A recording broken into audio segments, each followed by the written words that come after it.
Good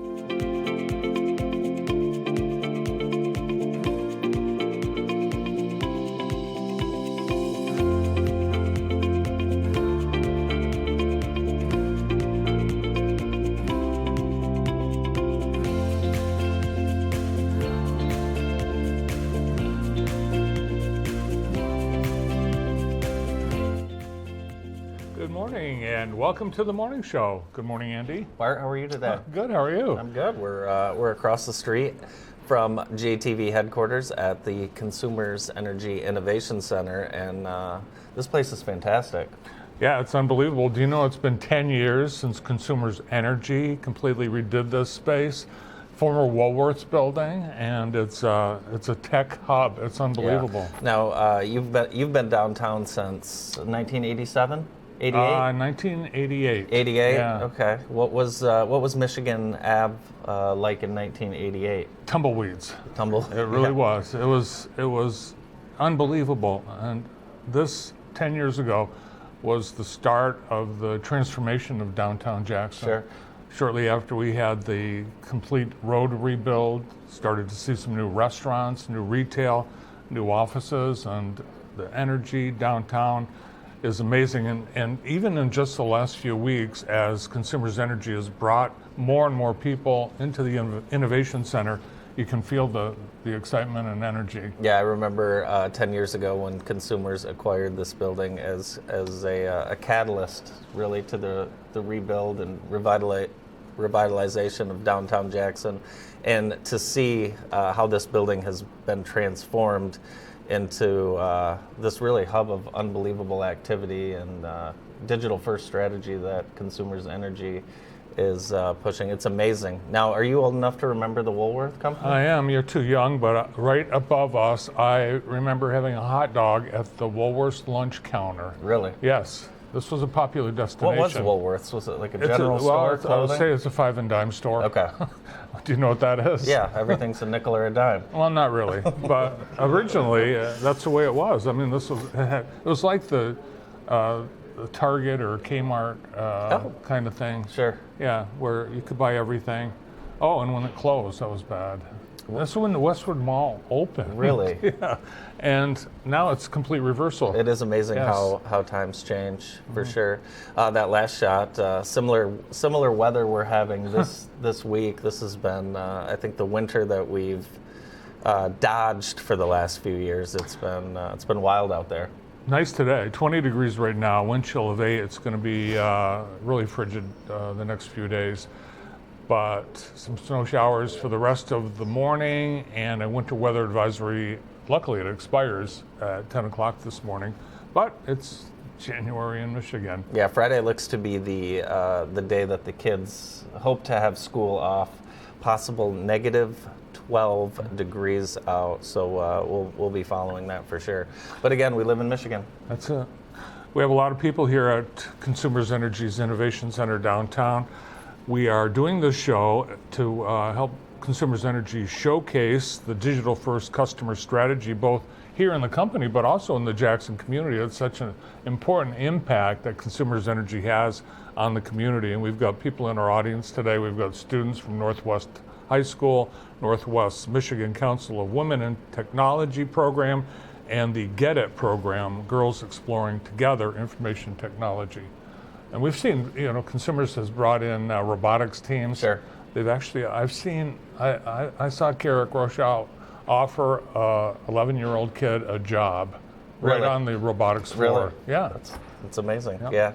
It has been impressive to see the area schools really dive into robotics, and you and I have been to a lot of the robotics competitions, whether they're at Columbia Central, Spring Arbor University. It is impressive, the young talent and the hands-on experience that they're getting in high school, and then of course the opportunities that Consumers offers them as well with sponsorships, and it's really cool to see. It's impressive. It wasn't available when I was in high school.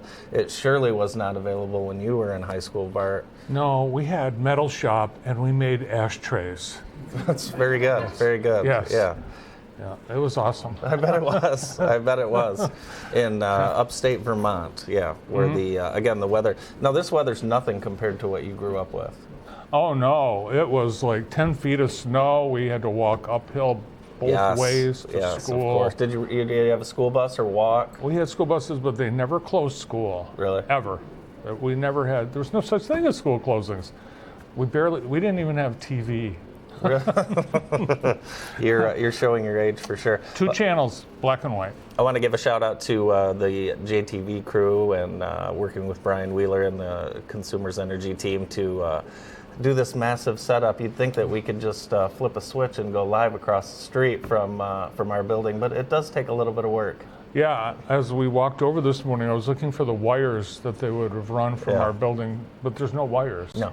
No, we have our mobile production unit set up here out back, I believe. Have you seen it? I have not seen it, so I assume it's here. Yeah, we're going to see a lot of things. We're going to explore the Innovation Center. We're going to see some of the cool things that they're doing here. We're going to talk to some of the great people at Consumers Energy, including the president and CEO, Garrick Rochow. He'll be with us right after this.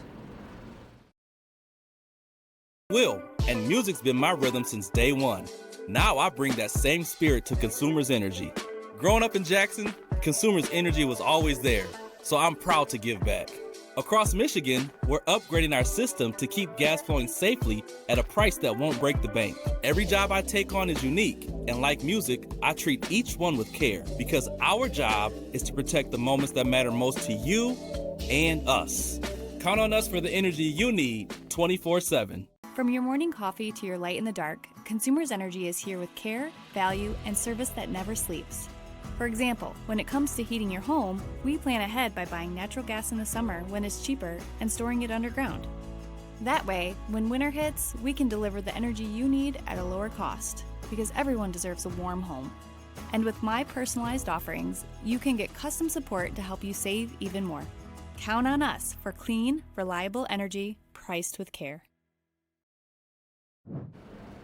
Welcome back to the morning show. We're live from downtown Jackson at the Consumers Energy Innovation Center. And joining us now is the president and CEO of Consumers Energy, Garrick Rochow. Garrick, good morning. Well, thanks for having me on the morning show. Yeah, it's great to have you here. It's great to be here. I can't believe it's been 10 years since remember Governor Snyder came down and we were across the street? I do remember that. It was a great day. We opened up the building. It was all refreshed. And what I'm really excited about is what we're doing in here now. What is it? What do you guys do? Because it's different. When you started, it was something, and now it's become something else. Well, right now what we're using is what we call our digital first, right? And our applications and analytics team are down here. But that's a lot of ways to say, how do we deliver better for our customers, better digital solutions to improve customer service? How do we improve frustration points for our coworkers, and how do we improve from a cost perspective? Because there are so many solutions out there that help improve the cost profile, so our customers pay less for the energy that they use. It's kind of like your own Silicon Valley right here in the heart of downtown It's better than Jackson. Silicon Valley. It's in the Midwest. It's in right. Jackson, right? That's far better than being out in California, right? Absolutely, absolutely. And the environment down here is wonderful. Teamwork, fast paced, and again, all for the customer. Yeah. We got about 50 people in this building that are coming in here 3 days a week, and they work in these pods. You're going to hear some of the teams, the Thunderbirds today. We got the Super Cows down at the end. I think that's what they're called, the Super Cows. But regardless of their names here, they work in small groups. There's quick collaboration. We're able to develop technology solutions, digital solutions that help improve the business. And they can do it rapidly. We see about a 30% improvement by having people face-to-face, collaborating together to make these solutions for our customers. When you were a kid, Garrick, were you into this technology and this digital stuff? Go Concord High School. Proud Concord High School graduate. Go Yellow Jackets, right? Well, I knew Garrick when he was in high school. I took his senior pictures. Really? You're Yes. dating yourself with a lot of the material you're And delivering and today. I took his wedding pictures. You did. Yeah. You did. Really? So we always have this wonderful memory of. My wife and I have this wonderful memory of Bart here. So every time you see Bart, you feel young. Yes. But it was Mr. Framby's, 7th and 8th grade. We had these IBM PET computers, and we got like one Commodore 64 with floppy drives. We thought we were in heaven with that Commodore 64. And that's how I learned. But I will tell you more today. It's more about, how do our customers want to use our service? Sure. They don't want to talk to people necessarily and call into a call center. They want to interface digitally. They expect to have applications that are available to track their work. They expect us to be efficient, and there's just so many ways we can do that through digital. Isn't it amazing how society's changed, and we want everything immediately? Yes. Sometimes that's a stress point for me. Like, I want it immediately too. And sometimes, we've got a great team that works hard, and and what we're developing here keeps us on that path of moving it faster than and how our customers expect it.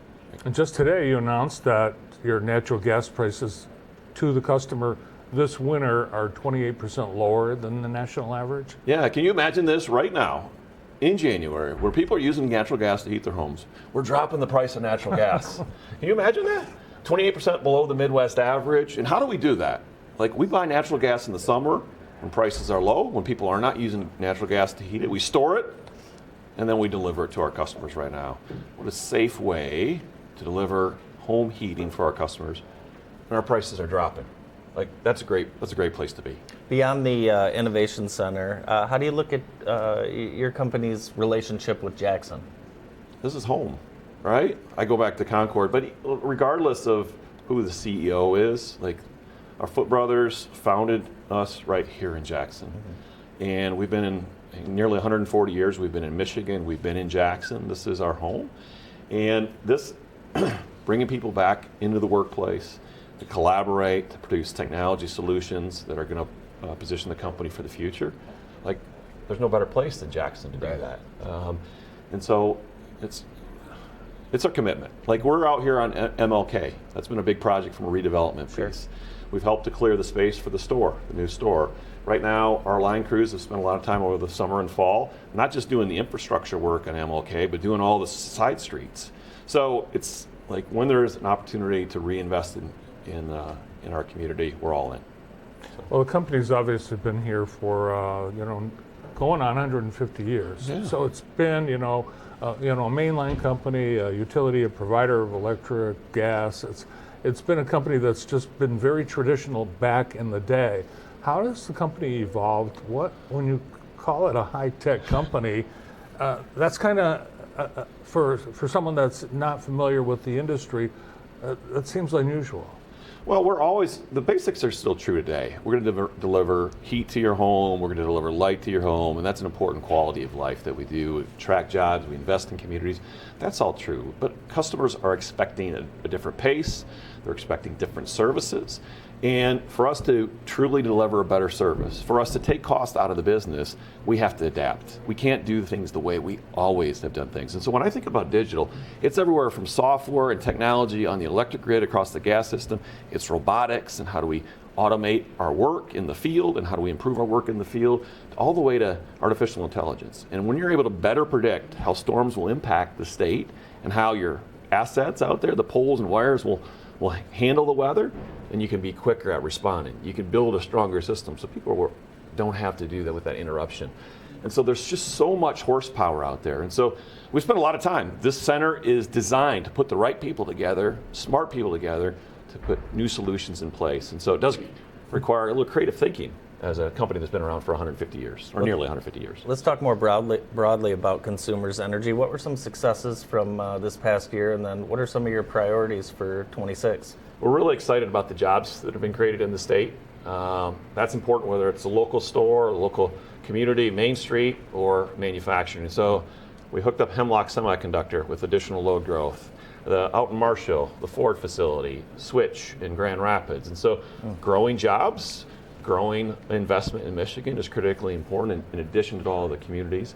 We're investing more in the electric system. I've replaced, not I personally, but our line workers have our number of transformers replaced increased by 20% years, poles by 40%, wire by 40%. So we're making the system stronger. We're bringing down the price of gas when our customers need it most in the heating season. Our engagement has went up from a company perspective. We're fortunate enough to have a good financial year this year. We're able to give $5 million back to local nonprofits for those who are struggling to pay their energy bills. And from an energy waste reduction perspective, we've talked about that in the show in the past, we've saved our customers 2% in terms of their use. When you use less, you pay less, and that's great from an affordability perspective. So that's a lot of 25. 26, our focus is on digital. Our focus is on how do we continue to grow this technology, how do we continue to cultivate with this team. There's opportunities for data centers in Michigan. We can do that without raising residential rates. Let me clear that up. We can do data centers without raising electric rates. And so we got to track some of that technology. It's a once in a generation opportunity we have. And then continue to invest in our electric and gas systems, sure they're safe and reliable for our customers. Yeah, and we're about to see things happen, like in Marshall with the Blue Oval and Saline, and even Leone Township is looking at what they can do to attract high tech and keep the neighbors happy. Yeah, this AI work that's underway and the ability to use high computing, it's moving, and there's no going back. And just the opportunities to improve your life, your business, you name it, we use it regularly. And bottom line, it's here. Now, we can miss that opportunity. These are billions of dollars investment in the state. In one area we're working right now in West Michigan, just one of their data centers out of 3 is a 25% increase in the property tax base. Imagine what that will mean for city streets, public services, the schools. It can even lower people's property taxes, and that's fundamentally can change things for a great state like Michigan. We're going to be talking with others from your company down here in the Innovation Center this morning. What do you hope viewers and customers notice? Well, I hope they're excited about where we're headed as a company and how we're bringing more technology, how they interface with us, which will improve service levels, but also they know, and hopefully they know, that we're taking and improving the efficiency of how we do business, and that's going to keep their bills just as low as possible for the electricity and gas that they need for their homes. I think the electricity and the gas, they're better over here than, but it really is, it's not a commodity anymore. No, it's not. It's light, it's heat. It's like, I was telling some of the students in there, right now at the local hospital, I know that they're doing a heart surgery. You know it because they're doing them all the time, right? Mm-hmm. And that equipment that's in there is powered by Consumers Energy. It's keeping that person alive. That's quality of life. Frankly, in some parts of the world, it just doesn't exist. But we have it here in the U.S., and we get to serve every day to deliver that amazing heat and light. What I think is neat is that Consumers Energy is led by a hometown boy. Yeah, it's very cool. You're looking at attracting people. You've got 2 things I know you want to do. You want to bring people to the community because you do need some great talent, but you also want to grow your talent like you. So for you, you went away a little bit. You came back. What was it why did you want to be here and raise your family here in this community? This is a great community. It really is a great community. I kidded around, this is better than Silicon Valley, but it's Midwest. It's the Midwest, how people work together. It's the Midwest and how people treat each other with respect. Mm-hmm. It's a welcoming community. You don't get that every place across the world or across the U.S. And why not go to a place where you're welcome when you can do big things and make big things happen? We were just with some of the women from Northwest High School, and really, we're now I'm offering them jobs too. But this is a great place to work where you can have an amazing career and work in an amazing community and do really important things in the world. And so, Jackson's home. That's awesome. Garrick, I want to thank you for joining us today, and thank you for hosting us. We certainly appreciate it. It's great to have you in the Innovation Center. So now I had a chance to talk with the Thunderbirds team. Let's take a look.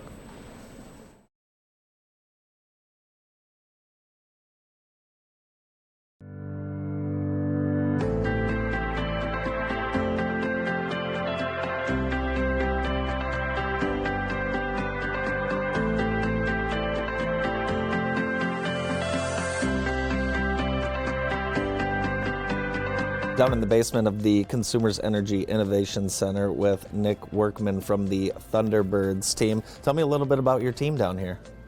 Yeah, we are the crew and crew management domain, and we are a durable digital product team, and we're building solutions around all things employee and crew.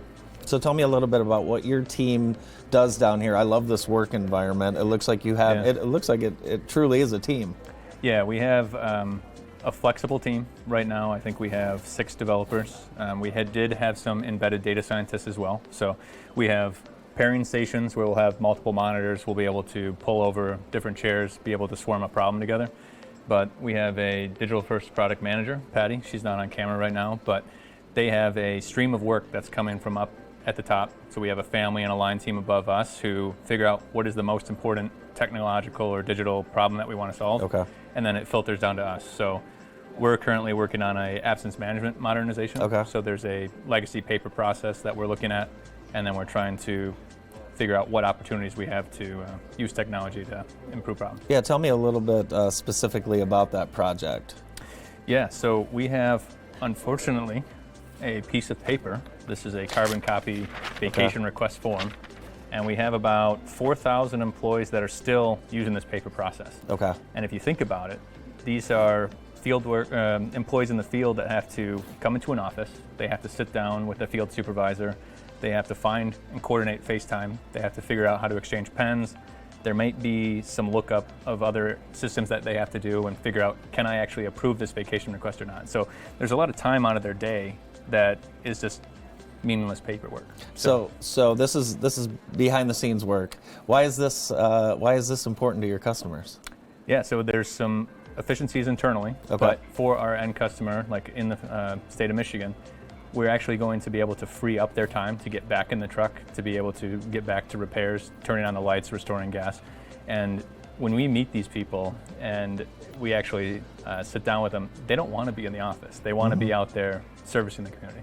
I assume that your employees in the field are fans of this project and this application as well. Yeah, we're meeting with everybody across the state. We're talking about what are the pain points of your job today, and they always bring this one up. So it's been a huge win.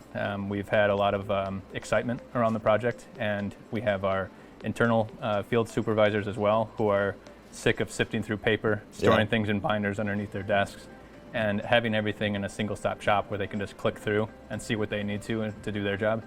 It's been a huge win. Yeah, you talk about the speed for your employees in the field, but also allows them one less thing they have to worry about while they are out in the field taking care of their customers. Yeah, it's also kind of funny. They have a piece of paper that they have to bring home. They have to put it in a file cabinet on top of their fridge on their nightstand. And then when their friends or family ask, hey, do you have the day off?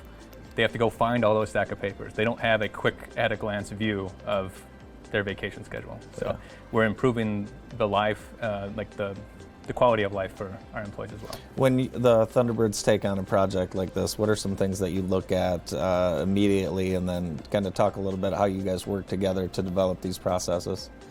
So we call it solution design, but it's a process where we actually sit down with as many stakeholders in the process as we can. So we're not just talking to a manager, we're not talking to some senior VP or anything. We're actually talking to the people who use the actual app or the paper process in this case. And we talk about really what is the problem that needs to be solved and what opportunities or efficiencies can we leverage downstream. So what didn't really come up in the beginning was we focused on improving the quality of life, the speed, waste elimination, getting them back into the field servicing customers.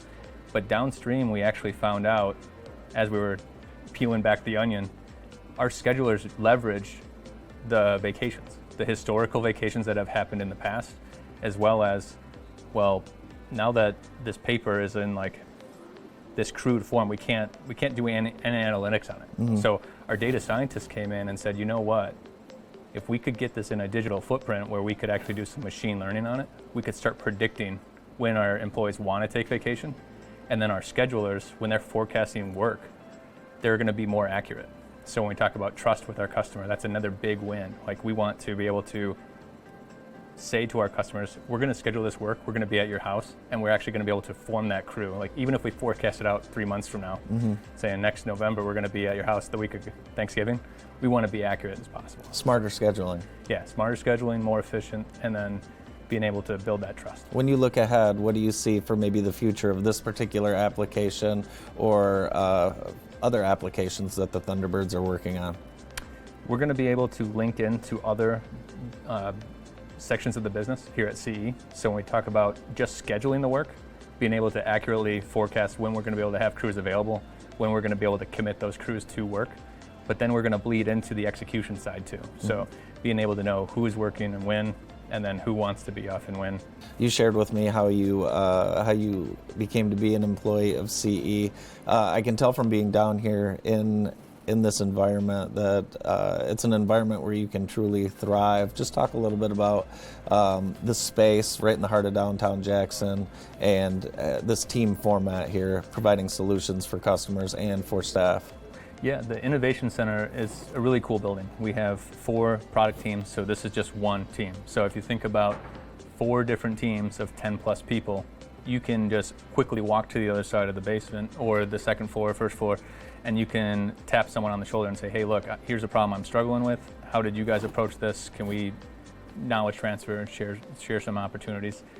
But then we also have our stakeholders here in Jackson as well. So if we need to solve a scheduling problem, we have the scheduling department. If we're working on an execution team, we can go up to the work rally room and we can talk with those business partners and we can figure out, we really got our fingers on the pulse right down here in Jackson. What excites you most about the future of not only this program, but some of the other ones you're working on? Under our VP, Aaron, we got a huge investment in technology, and there's so much opportunity.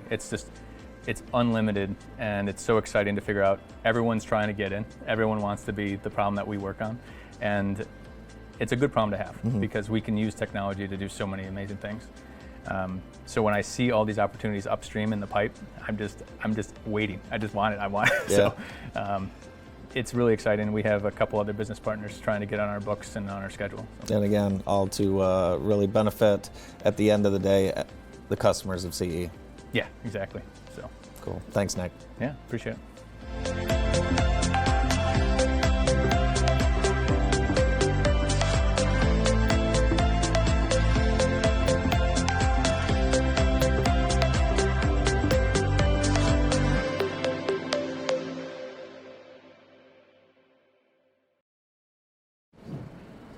Welcome back to the morning show. We are live in downtown Jackson at Consumers Energy's Innovation Center on location.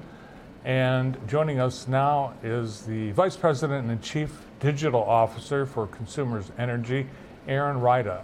Aaron, welcome back to the show. That's great to be back, Bart. Thank you so much for being here with us in the Innovation Center and for spending some time with us today.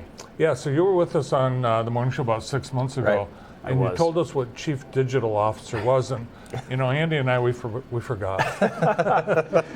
The way I think about it is simply how do we think about software and digital to help our customers, crews, and coworkers make their lives easier, more effective, and really continue to innovate across all of our businesses. You guys are doing a lot with technology. Can you describe it? Let's think about the interaction our customers have with our website, interactions customers have with our mobile app. Or the goal would be to make sure that customers, when they go there, is it easy? Can they solve their problem quickly? Think about our crews and the trucks. How do we make sure the crews enjoy the experience of using their tough books, making sure they understand where to go, keeping them safe, and importantly, making sure we get service back to our customers as soon as possible. Before we talk too much about consumers, we need to find out a little bit more about you. We found out where Garrick went to high school. Who took his senior photos? Tell us a little bit about yourself. Well, Bart didn't take my senior photos, unfortunately.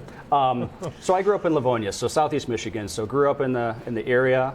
Currently live in Ann Arbor. I joined Consumers about a little less than 2 years ago now. So, and it was interesting too. Didn't think about Consumers as an option early in my career, but absolutely loving it now. I'm married. I've got 2 children. My children go to Argonne College now. My son's about to graduate, actually, believe it or not. Oh, wow. He's on the west side of the state. So we love the area. Michiganders at heart. Spend our summers and winters up in northern Michigan. Cool. You came from Ford, right? I did. So yeah. there's a company. You talk about high technology, cutting edge company with a lot of excitement. The Michigan Central, the headquarters, and all that they're doing. So it's interesting to me that you left that, which really is a high tech environment, to come here. But you're seeing a future at Consumers Energy that's similar to what Ford's doing. Absolutely. I mean, the energy industry is fascinating. I mean, as a technologist, someone that loves software, thinks about data, the opportunities in the energy industry are amazing, right? And the sky's the limit at this point in terms of what we can go do. So we think about the data we're pulling off of meters, how we keep our crews safe in the field, how we support our customers when they've got questions about their service. The different types of challenges and the different opportunities are unbounded. So to be part of that right now, especially with the changes in the industry, is a great opportunity. when you were a kid, did you think you'd have a digitally focused career? Is your background similar to some of those that work with you at the Innovation Center? You know, it's funny. I always admit, right, in high school, when I went to college, my goal was to be an accountant. I wanted to work for the IRS doing taxes and audits. Oh, that sounds exciting. This sounds more exciting what you're doing. I made a pivot and ended up in taking a technology route, and I don't regret it at all. Got a lot of new young talent at Consumers. Would you say it's a new mentality? You know, it's a yes and no, right? I mean, one, we've got a lot of great talented employees here, right? You know, as I came into the company, you know, really understanding the talent, the capabilities, and really helping the teams focus on like what are the problems we need to go solve. And then we've been doing hiring as well, right? Because there were some areas we wanted to build some talent. And as we went out to the market, I remember, right, one of the discussions we had was, you know, are people going to want to come work in Jackson, right? You know, there's other areas out there that people want to, you know, West Coast, East Coast. But I'll tell you what, Bart, the number of applicants we had that want to be part of what Consumers Energy is doing here in Jackson amazed us. And we've been able to do some great hiring, great talent, great camaraderie across our teams as we welcome those new team members as well. It seems like there's a fast pace here. So for what is happening here, how fast is an innovation that's being developed here ending up facing a customer? Yeah. Well, Garrick would say we need to go faster, but there's a lot of change happening, right? So, you know, the team's going through a lot of change as we look at our practices, how we build software, how we solve problems, how we engage across our business. So yeah, there's a lot of change. It's going fast. And I would say, I mean, considering what we've done in the time, a better pace, a quicker pace, largely because we have to, right? I mean, time is the most scarce resource out there. So how do we move fast, take advantage of those opportunities as soon as we can? And again, all in service to our customers, right? That continues to drive so much of what we do. Aaron, what's AI gonna do for this work, or continue to do for this work? Are we gonna see robots running this place in a few years? You know, we're gonna see robots. We've got robots. We have a lot of work just in drones. If you think about drone as a form of a robot in some ways. AI is something we're already using, right? So we've got numerous applications where we're using AI to make software better and to make jobs easier. We're going to continue to do that. Robots, we'll continue to see how do we use robots differently in the field, in our office, in our different work environments as well. So, you know, when we talk about digital, it's not just the software you see on your mobile phone or PC, but it's digital in many forms, and all those, including robots and hardware. Right. Yeah, it seems like the technology, things are moving so fast. You know, particularly with AI. Right. How do you keep that up? How do you stay ahead of it? Yeah. One is, we do a lot of, within our team, right, always encourage this continuous learning and continuous improvement. In fact, this afternoon we've got a tech meetup with our team where we're going to highlight some different things our teams are doing just to help educate the whole team. But we're also looking at, as we build software, how do we make that software easy to change? Because we know, because technology is changing, right, our goal is to keep software soft, right, so that we can continue to change it as new techniques are introduced, as new technologies are introduced, and we can make those changes quickly. When we first met you 6 months ago, and even today, I can tell that you love what you do. I do, absolutely. I think digital is a broad topic, but the way I see it here at Consumers, I mean, Garrick, when I remember we were first talking with him, right, he wanted Consumers to be a digital-first energy company, right? And we're living that right now. The work we're doing with our teams, the investment we're making in our teams is wonderful, right? And it's paying off for our customers, crews, and coworkers. Yeah, we've talked to so many people that work here, and some that grew up here, some that came here, and really, without exception, they never envisioned working at Consumers Energy because they really didn't know what was going on down here. Yeah. Communicating what's happening, has that been challenging? We're using different forms to get the word out about what Consumers is doing, what the company is about, what we stand for. And that draws a lot of interest, right? This call to service around heating homes, providing power to our businesses that are in Michigan. There's a sense of service that we find that our engineers, our designers, our technology talent wants to be part of, and they want to build product to support that. So we're telling the story. We're getting a lot of interest, and we're going to continue to build on that. Next, we're going to take a look inside your code camp. What do you hope viewers and customers see from that piece? I think the biggest one is investment in our people, right? We're investing in our people to learn new skills, work in new ways. And I will say, Andy and Bart, one of the things we do give to our Code Camp graduates, because we're into our third cohort, is we've developed these challenge coins that we give every graduate as part of their successful completion of our Code Camp. And we appreciate you being here tonight. I want to make sure I presented each of you with those. So Oh, wow. I'm gonna put in your hand there. Thank you. Got it? Thank Put you. this in your hand. Thank you. Now cherish that. Those are right. valuable. I will. So, That's right. But it's great to continue the partnership and building on that. I went to code camp. You did. Yes. You did. So I feel like I deserve this. You do. Yeah. Absolutely. Are you saying I don't? Hey, right. Aaron, You do. thank you. Hey, thank you so much. It was great to have you on again. And now Thank you both. let's take a look at Code Camp.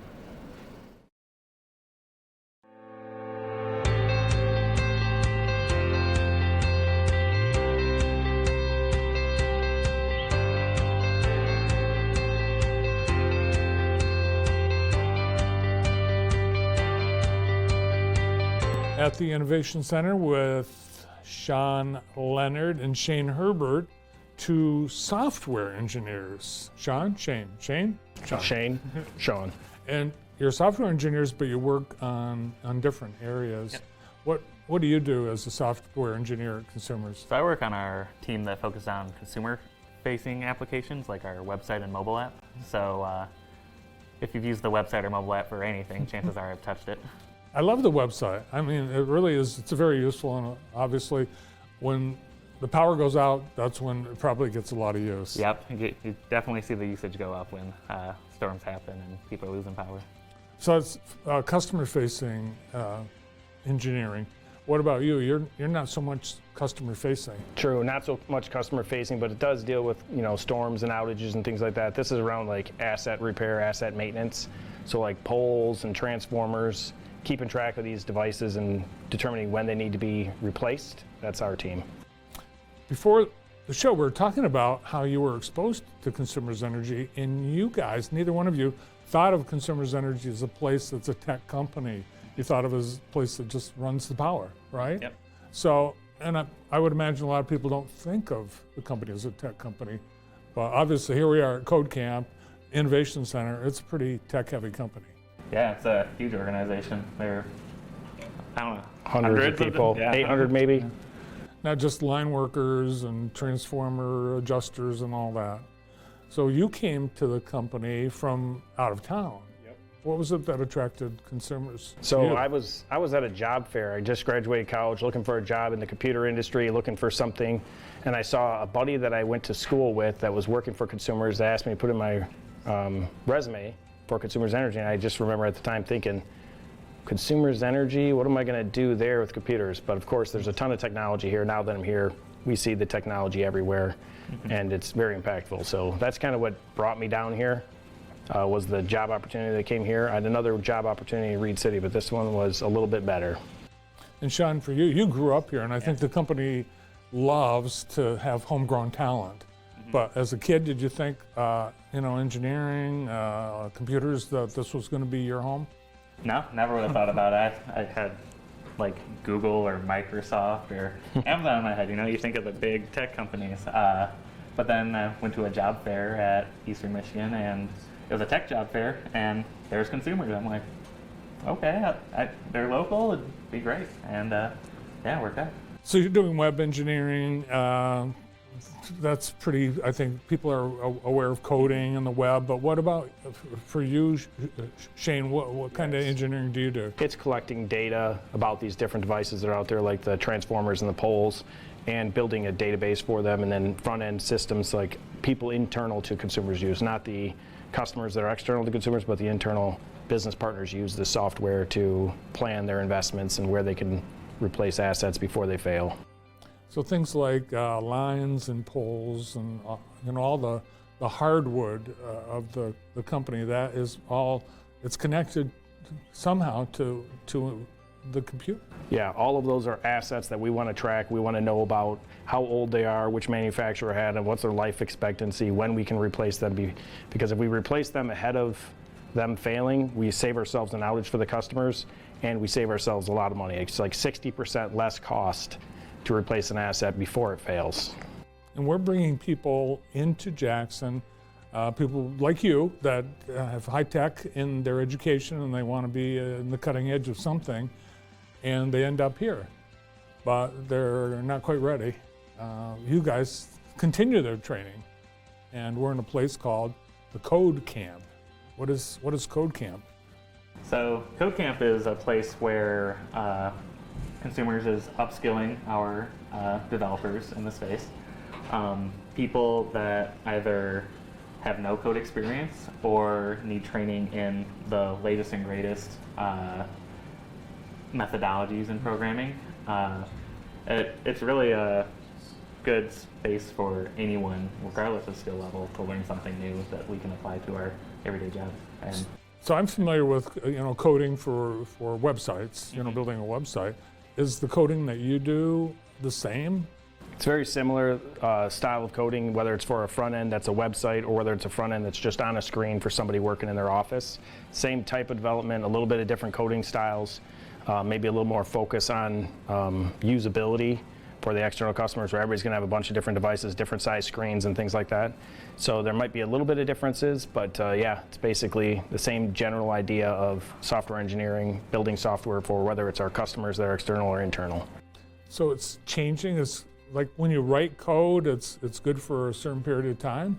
Well, that's true for sure, yes. Everything needs to be updated. So as Microsoft makes changes, Azure makes changes, Google makes changes, we have to change as well. So we have, there's also like cybersecurity threats and things like that, so we have to do upgrades and things like that to make sure that things stay current, so we're not at risk of having cybersecurity attacks or anything like that. As I walk around here at Code Camp, but all through the Innovation Center, it looks like there's a lot of teamwork. People they're not working in a silo by themselves. How does that work? And I guess is there a purpose for working as a team? yeah, absolutely. That's actually one of the big things that Code Camp is meant to focus on. Traditionally at Consumers, we've worked as teams, but usually one person at their computer, make changes, check in the code. Someone else will do a little spot check to see if it looks good, and then they'll go on its way. Mm-hmm. Now the idea that we want to get behind is we work in either pairs or even maybe 3 or 4 people around a single computer. That way everyone is intimately familiar with the code and can catch errors that maybe the person typing missed, or that or everyone else has different ideas of how something should work, and it's a very collaborative process and usually results in a better product. Yeah, you kind of get the best from everybody. So you get everybody's best input. They're going to catch your mistakes. It's a quality thing. You're going to have improved quality, and you're going to have the best ideas because you're going to have ideas from all people involved in that. And then supportability too. Somebody goes on vacation, we don't have to wait till they get back. There's somebody else in that team that worked on that thing and can also support it. In Code Camp, it's pretty intensive. It's not just a 3-hour thing, is it? Nope, it's 8 hours a day, 5 days a week for 12 weeks. Wow. Were you surprised, as you came into this, that there was that much that you still had to learn? Yeah, I was a bit of a doubter coming into Code Camp. I'm not gonna Same. lie. I thought I was in a pretty good spot with my career, but there's always more to learn, right? And I did end up learning a lot. I'm very glad I went through it. So in an outage, let's say we've got 80-mile-an-hour winds blow through, you're going to know how many people are affected. You're going to know what lines are down, and it's all because of what happens in this building. Yeah. Yep, that's exactly right. That's what we want to build. We want to build a software that tells us where to send the crews to efficiently restore power to our customers. So you guys are going to show me how to code. Yeah? Yep. All right, let's do it. All right.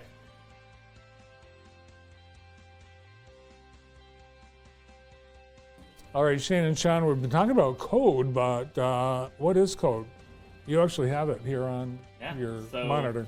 Code is what actually makes your websites and mobile apps and everything in between function. So behind every one of those programs is just thousands of lines of code like this that makes it work.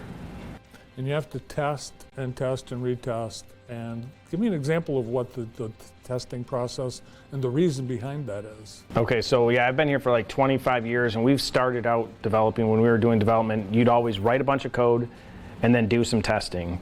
And you didn't always spend the time testing that you probably should have, and then that impacted users. And so what this new direction is test-driven development. It's saying we want to write tests first. We want to write tests and make sure that we can confirm that they're not working, and then make the code work.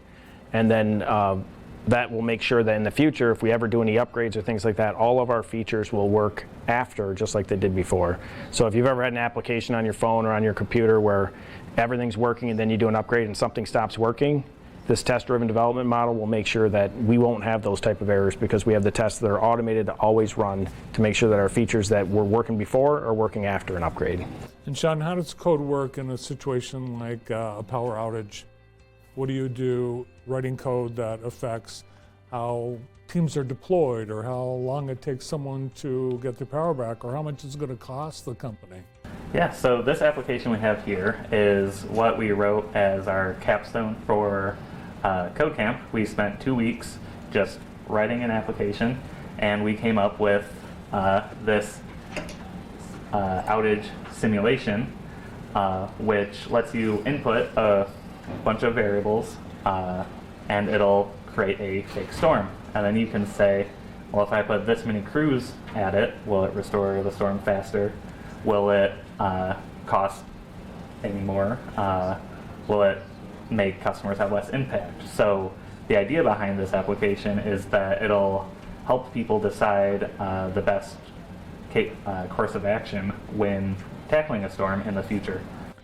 Can you forecast your needs? Like, can you put in the anticipated mile per hour speed of winds, or the amount of ice that might be falling? So that's next version. Actually, we do that. It's just Yeah. It's not in this today, but we do have a group out there that looks at the weather and where the weather is, what the temperature is, what kind of precipitation we have, and the wind, and then it'll determine what we think there'll be for outages and where those outages are.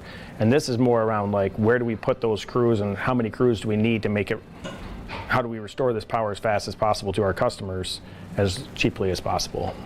So this is an example of how many customers are out, how many crews, how many incidents. Yes, so an incident is an outage area. Within an area, there are so many customers without power. Crews are pretty self-explanatory. It's just how many crews are available to go work and try to restore power to areas. And then this restoration effort per incident here is how difficult the incidents are to restore, how much time the crews are going to have to spend restoring an incident before the power's back on. So between all of those values that you put in, you can run the simulation, and it will give you different values back. And you can either go like hour by hour and see how it progresses, or you can just run the whole thing and see what happens at the end of the day. All right, so put in a variable and let's see what happens. Yeah, so I'll reset the values here. And if we say it takes just light storm, minimal damage, we have 50 crews available, and there are 100 outages.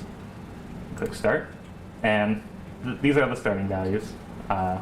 This is the total amount of effort that it'll take to restore all the outages. We have our total interruption time so far right now. Hasn't started, so it's at 0. And these values here are they track customer impact. Lower values are better. Cost is how much it's costing to pay these crews, keep them fed, give them housing when they need a rest. Down here we have the interruptions that are still ongoing, and then the crews that have yet to be assigned. So if we were to click next turn here, you'll see it assigned all the crews. So crews available is 0. We're starting to get some calculations in here. We have some costs piling up, and that's just after an hour. So if we were to keep walking through this, it'll keep changing. The values will go up, And eventually, when we get to the end, we'll have our final cost, our final customer impact score, and our total interruption time. Ultimately, customer wants to know, when's my power going to get Yeah. back on? And so everything that happens here, there's the data you are getting to give that customer an answer. Yeah. I feel like I've successfully completed Code Camp. Where do I pick up my t-shirt? Well, you'd have to talk to, I'll give a shout out to Matt Bishop. He designed our Code Camp t-shirts. He can get you one if you talk to him. All right. Thanks a lot, Shane and Sean. Yeah, Thank you.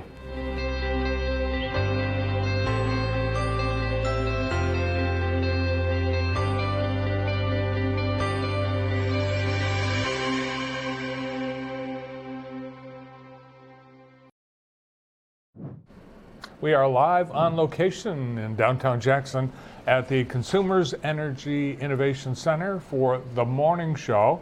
And we're seeing a lot of cool things this morning and meeting a lot of cool people, including our next guest. Beth Barr is Digital Project Manager here at Consumers Energy. Good morning. Good morning.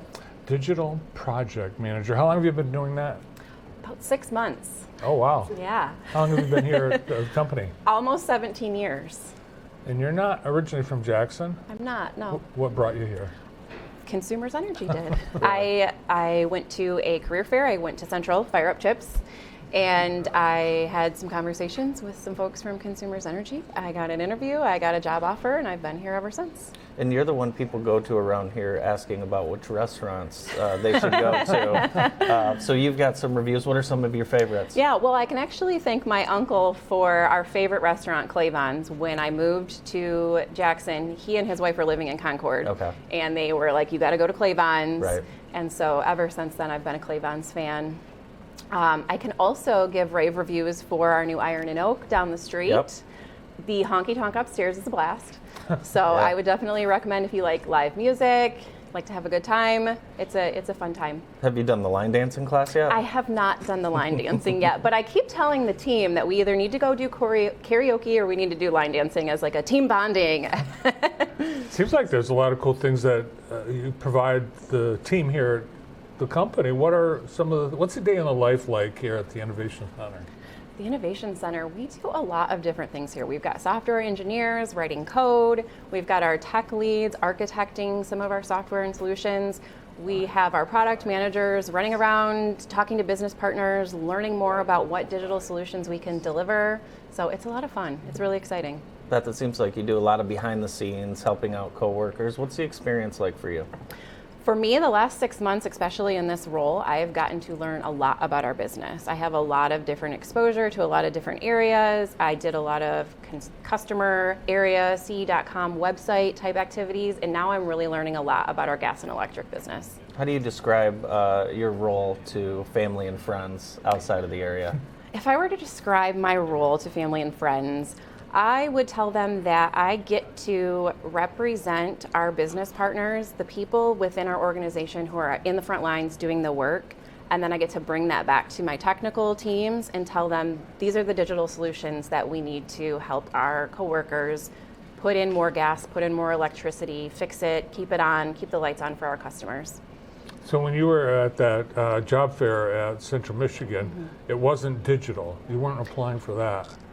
I was not applying to be a digital product manager at that time. No, I actually started out as a software engineer. So I have a background in computer science. So I was the one writing the code for probably the first 7 years or so of my career. And then I've sort of progressed into different forms and fashions within the digital development. I think you told us before the show that you were a cheerleader coach. So it sounds like some of what your job is here. You're kind of behind the scenes cheering the team on. Yeah, absolutely. It definitely doesn't hurt to have a little bit of a background in coaching and cheering on the team and motivating people. Tell us a little bit about yourself. What keeps you busy outside of work? Well, I have 2 boys, a 5-year-old and an 8-year-old. So that probably just right there keeps me busy. My oldest does AYSO soccer. We live on the west side of Jackson, and just getting them to school and keeping them busy is a pretty much a full-time job outside of this one. Back in my olden days, previous life, I was actually a fitness instructor at the YMCA, so I'm familiar with some of that within the community too. So, what do you look at going forward? What are some of the projects that you're going to be diving into this year? Yeah, we've got a lot in the what we call a backlog. So it's really just what's next, what's on deck. We are currently working on what we call our Tool Hub application. We've got individuals within the organization who make sure that our frontline crew workers have the right tools to do their job, and we are creating an app for them to be able to request those tools when they need them and to be able to know when they're coming, when they're getting delivered, tracking status, things like that. Yeah, I think that's a question everyone wants to know, if the power goes out, when's it coming back on, and all those kinds of things. But it seems like that is one of the main things that everyone here is concerned about too. Yeah, we definitely internally and externally as customers or internal coworkers want to know where's the thing that I ordered or the thing that I'm expecting. So applications that have statuses and digital presentment to be able to know where that thing lives in the process or the journey is definitely huge for anybody. What excites you about the future of digital and the future of CE?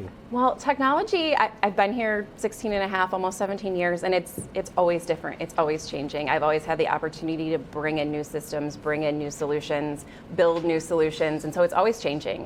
You're never going to get stagnant or stale when you're working in a digital field. So do you have a sense of how the digital world is going to change in the next few years? I do not have a crystal ball, but I mean, we're already talking about robots, so Right. Who knows where we're going to end up. Well, we appreciate you taking time to share your job and your role with us here at the Innovation Center. Thanks for hosting us today as well. Thanks for having me. Seems like it's great work environment. I'm going to try and get a job here with my new coin. Yeah, I like the snack room. Oh yeah, the snack room is great. Yes, room. they keep us fed. We're live from downtown Jackson at the Consumers Energy Innovation Center. More of the morning show after this. We are at the Jackson Generating Station, gas generating station for Consumers Energy. We produce power for our general public up to 560 megawatts in the winter and variable in the summer up to about 530 megawatts.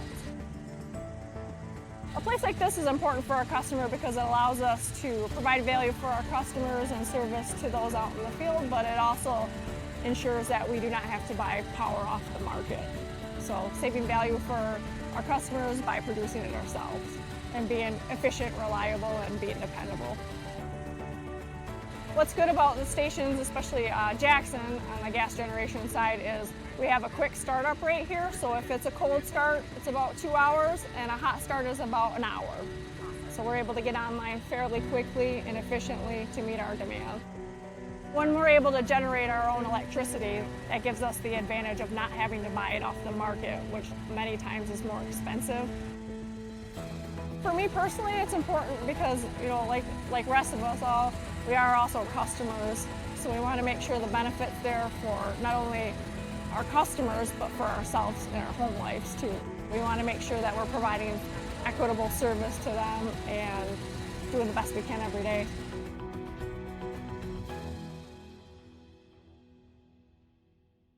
From new beginnings to milestone celebrations, reliable energy keeps your life and business on track. That's where Consumers Energy comes in. With 8,000 coworkers plus countless ways to save, we've got your energy needs covered. From recycling old, inefficient appliances to helping you find energy-saving upgrades, we have rebates to help you use less. Because when you use less, you spend less. And that leaves room for more.